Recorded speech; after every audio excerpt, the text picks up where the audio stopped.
Welcome to another edition of Rolling with the Punches. My name is Jaime Ochoa. I am glad to be here today with my colleague, David Contreras, out there in Fort Lauderdale. Today we have a special guest on the show, one that we have never had before, a Cutman. The importance of a Cutman, we're going to hear some stories about how he got into the business and where he's heading from the Cutman to a promoter. And he's legendary in the sport, not just in boxing, but in MMA, in jiu-jitsu, in all kinds of combat sports. He's a pugilistic superstar when it comes to being on the corner with his fighters as a Cutman, the one and only Big Serg Estrada. Hello, how are you? Thank you. Thank you for having me. I appreciate you guys for, offering me the invite and let's go. I love it. Great. Hey, Sergio, first of all, thank you very much for your service. Prior to going online, I mean, we talked a little bit about your military experience. Over 20 years, you're a military veteran, a combat medic. Thank you once again to you and your family for your service. First question I have, do you remember your first, job as a Cutman and in the boxing world? I know you do MMA, karate, jiu-jitsu, but your first event as a Cutman, do you remember? And what happened? Yes. What happened? My very first event as a Cutman, it was with Roy the Pitbull Tapia. I was working with him. He was with Black House Boxing, managed by Cesar Garcia. But we were out in Las Vegas, Nevada, and this fighter ended up having two lacerations, one above his eye, one below his eye, and another one right above his eye on this side. So it was a very interesting way to start my road. But you know what? I wouldn't have had it any other way. Thank God, I have that type of background. That's why it felt great, because I have that background already. I've been in the medical field now over 25 years. So to me, it was just another day at the office. You were baptized by fire then, huh? Absolutely. And that's why, I think back and I'm like, I wouldn't have had it any other way. That was an awesome night. Now, did he win? Did he win that night? Yes, he did. Oh, wow. Okay. Yeah. So things worked out, right? Exactly. Right. Who have you, as far as, being in the corner, who was your favorite fighter to this point that you just love being there and supporting? All of them, man. Every single one of them. I have a great relationship with each and every single one of my fighters, whether it's male or female. Sanisa Estrada, she was my very first female fighter. And, she's just close to my heart, because of that. Not to mention she has the same last name as myself. So, it's almost like family right there. But no, every single one of them, I've had the pleasure of working with so many, not just champions, but, prospects and amateurs. And to me, every single one of them is special. I honestly say that, in truth, they all have special qualities, and I have a special bond with each and every one of them. Now, it's a lot easier for you to ask me which one do I regret ever working with, then I could, definitely give you that one. But let's hear it. Let's hear it. There's no there's rumors out there. It's not even rumors, there's a story out there in which I was working with Ivan Redcatch. And needless to say, that was a learning experience. I worked for nothing. And it wasn't just, like I worked a fight. I do sports therapy as well. So I'm a jack of all trades. And I worked with this cat for quite a few months, 3 maybe. And it was me driving from Apple Valley to East LA and back to Apple Valley, and on almost what it seemed like on a daily for months. And there were numbers that were agreed upon, and and at the end of the day, guy couldn't get fights for a while, and I was like, I understand, when you get your fight, we'll just keep working, and again, I'm naive, and obviously, I should have put things in writing, and looking back, but again, it was an experience that was a learning moment for me. As much as I despise the way the thing, the way it all worked out, where, I pretty much worked for nothing. And, he called me every name in the book because he was behind the phone and I was on the road. And when I was trying to collect something, and, he felt it was amusing to take advantage of somebody that was there ultimately trying to, make him a better athlete. And here we are, I think so far I've had the last laugh. I wish him well. I always have, I've never wished him no ill. Things, people learn, and unfortunately he taught me a good lesson. And here we are now, two-time Cutman of the Year. I've worked with champions. I've helped make champions now. I have a very, very, very good career going for myself. And, I can't complain. I was just a little stump that I drew on. Hey, one thing I've learned throughout my 60 years of living here on earth, I believe in karma. You know what? Absolutely. Whatever a man plants, that's what he's going to reap. That's and right. You know what? May God bless him. And God has, and there's another saying that says, no better revenge in this world than to be successful. That's right. And God has blessed you in so many ways. Now, growing up in a Mexican-American Chicano home, I think it was, right? Chicano Correct. home. Yes. Who was your favorite boxer as a kid? Oh man, I always have to go back to Mike Tyson, as a kid, and trust me, I mean, obviously, there was Sugar Ray Leonard, there was Hagler, there was Holmes, there was Ken Norton, Julio Cesar Chavez, who, you can't forget those names, Roberto Duran. So all of those names, were names that were in, obviously in my ears, and on the tube. And, the legends, the Muhammad Ali, just those are the greatest names ever. So those are the names that I watched, and I enjoyed the sport for what it was then because of them. And I thank them for, the great memories, the great, amazing fights that they've all put on. And, it makes this so much more special for me to be involved in, because like I said, this was never in my equation, becoming a world-class Cutman was never in my equation in life. Being a medic and being in the medical field and who knows, becoming a PA, a doctor, a nurse, whatever the case, that was in the picture, as a youth, but never a Cutman. Mm-hmm. You mentioned earlier that that you enjoy making champions and working with champions, and we hear that you are now seeking a new venture. You've already kind of dabbled here this last 2020 in different parts of Mexico, and I think here in the United States as well. But I think in Mexico, I know for sure. As a promoter, you and a partner, can you tell us a little bit about that? Yeah, absolutely. The promotional name is Grito de Guerra Boxing Promotions, and it's my partner Cesar Garcia. He's the one with the idea, and I ran with him, and here we are.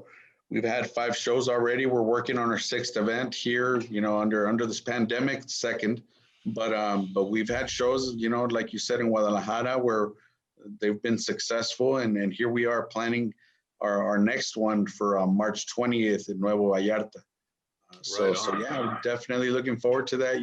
Right now is trying to establish ourselves as a promotion company that we are, with the goal of it at some point signing some talent and making it easier for them to transition, to the big promotions, such as, your Top Ranks, your Golden Boy promotion, Matchroom Boxing, all these big names out here in the United States.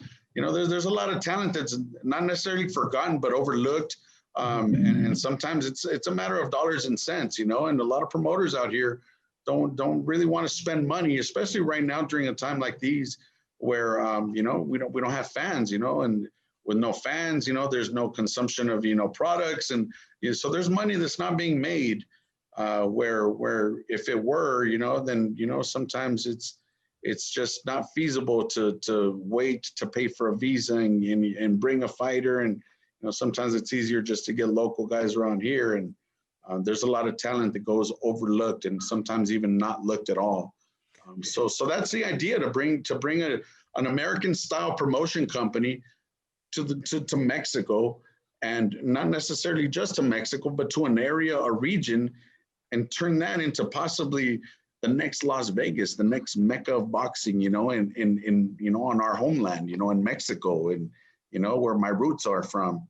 And to me, I think that'd be an amazing opportunity for a lot of the talent that's out there, because again, it's easier for them to get on these shows, and to build their names. So Sergio, so one of your goals is the majority of your fights or your fight venues are going to be in Mexico, in Tijuana, Mexicali, different parts of Mexico, or the central region? Is there a certain area that you're going to concentrate on? Right now we want to make Nuevo Vallarta our home. Okay. So for the sake of letting the cat a little bit out of the bag, yeah, we just established a location out there.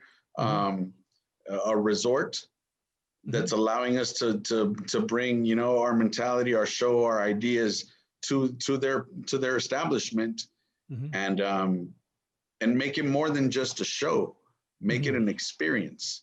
Yeah, and I think in doing so, it's going to spark an interest again to a region that is centrally located from all the hotbeds of gyms, of established and known gyms in Mexico, Guadalajara, El DF, Jalisco is just centrally located. Yeah. So it's so much easier to draw from all these boxing hotbeds within Mexico, to put them on a venue, on an experience. Again, we're working with sanctioning bodies, and it just puts it on another level when you have organizations such as the World Boxing Organization, or the World Boxing Association, or the WBC, the World Boxing Council. When you have these sanctioning bodies to see what you're doing and see that you're actually bettering the sport, or bettering opportunities for these athletes that aren't necessarily getting a shot, I think, we're on the right path. So right now, we've been able to put on 5 shows. The majority of them have been in Guadalajara. We brought one here to Tijuana under the pandemic. So that was something different. We had to kind of figure out where we're going to change things. And we have ideas, and right now it's looking like a full-on experience for March 20th. And, I'm looking forward to it, and as we get closer, I'll be disclosing more information. We're going to be putting it on pay-per-view as well. So that night it'll be pay-per-view. I think it's going to be like $4 or $5, and, they're good fights. Believe me, we're not just putting a taxi driver and a store sweeper together and, hey, go for it. No, we have young talent, young prospects, young kids that need that exposure, that are worthy of the exposure. And there definitely some challenging fights. We have one that we're working specifically. We're trying to make it a title fight, which requires a sanctioning body, which is going to require a belt. So again, this isn't just some backyard brawling, some guys on mattresses and some broomsticks holding up some cards. We're putting on something special, and hopefully we're going to impact not just lives but regions, economies, and and again, more than anything, the sport. Yeah. Sergio, so are you picking up and looking for new talent? Because on our show, one of the things that we've been blessed with David Trujillo from the House of Pain Boxing Gym in Temecula. Yeah, have you met Dave? Great guy. Yes. Yeah, outstanding. Well, he's been bringing a lot of young up and coming prospects on our show that are looking for a promoter. Are you looking at signing up future fighters? I mean, is that one of your goals too? That's definitely the goal. Obviously, it helps when you have a promotion company that already has ties as we do, Cesar Garcia and myself with, Golden Boy, Top Rank, Roy Jones Jr., Ed Holmes, all these, all these promoters here in the United States. We already have ties with these people, Golden Boy Promotions. So it only makes sense, if we're going to be able to put these shows on, why not have our house fighters, and at some point, definitely sign them and give them the opportunity, make that transition smoother and easier, and, and put them on that, on that on that path to something as big as, Top Rank. Well, I'll tell you, Sergio, we got two names. A guy with a name, take a look at our show, Raul Lizárraga. He fights at 168. Okay. Fought at 175. Now he's at 168. Future champion. Another young man that we just interviewed this past weekend. His name is Lázaro Lorenzana. And he's actually from San Diego, and he trains and fights in Tijuana. So we'll give you their numbers. You know what? That's a 147 pounder that is also under the right big kid, guidance. A welterweight. Yes, a welterweight. Under the right guidance, he could be somebody. Am I right, Jaime?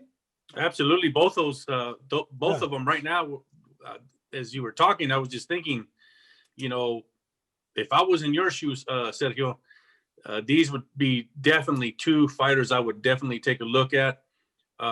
They both got looks, they got charisma, and they got the right team behind them. They're the full package right now, and it's perfect timing. Hey, but, as a promoter, it sounds great, and as a cutman, it sounds even better. Yeah. So hey, real quick, just not to get off subject, but got one more question from me. As a promoter looking to make fights happen out there in Mexico, do you have anybody that comes to mind right now from Mexico that's really not a household name here in the States that you see that, man, we better keep an eye on? From Mexico, that's a thing, that in the 5 shows that we've had, it's been raw talent. We've reached out to several gyms out there, and that's where, we've been blessed with some very good warriors. They put on very good shows. Raw talent, there's so much out there. It's hard to give you a name. But there's just too much out there. But you do see it though. It's out there. You see it. Oh, absolutely. Like I said, just in the 5 shows that we've had, it hasn't been the same fighters, we're going to take our guys and, it hasn't been like that. We've reached out to different gyms, our matchmaker's done his job, and raw talent, man, there's so much out there. So if you're asking me from the ones that we've promoted, I could give you the list of every single card that I've put together, and you can take your pick from that card, and you'll have something very special. But again, up and comers, or I'll tell you. I was just thinking. We know Jaime Murguia. Of course. We got these warriors coming out. Names. Right. Yeah. Well, I'll give you one to look for. And I think we spoke about this before. Anthony Herrera. This kid is representing the United States very well. Coached by Manny Robles and Estrellita Edgar Jasso out of Knockouts Boxing Gym, which is a gym that I'm affiliated with. Coach Manny and Estrellita have, their Legends Boxing Academy. And this kid, Anthony Herrera, he's been, helped along the way by Cesar Garcia, my partner, and Black House Boxing. So this kid, he's in, an amateur. So going back to what you asked for, you wanted a young name. Yeah, I'll give you a name. He's Mexican, and I want to say Nicaraguan. Don't quote me on that, but I know, his he's of Mexican descent as well. He's out of East Los Angeles, and Anthony Herrera, he made the Olympic team. He was supposed to go to the Olympics before the COVID hit. But right now he's training, and, we're looking forward to seeing him represent the United States and Mexico, obviously, because he's a Mexicano, in the upcoming Olympics. So yeah, definitely look out for that name. What weight class is he going to fight?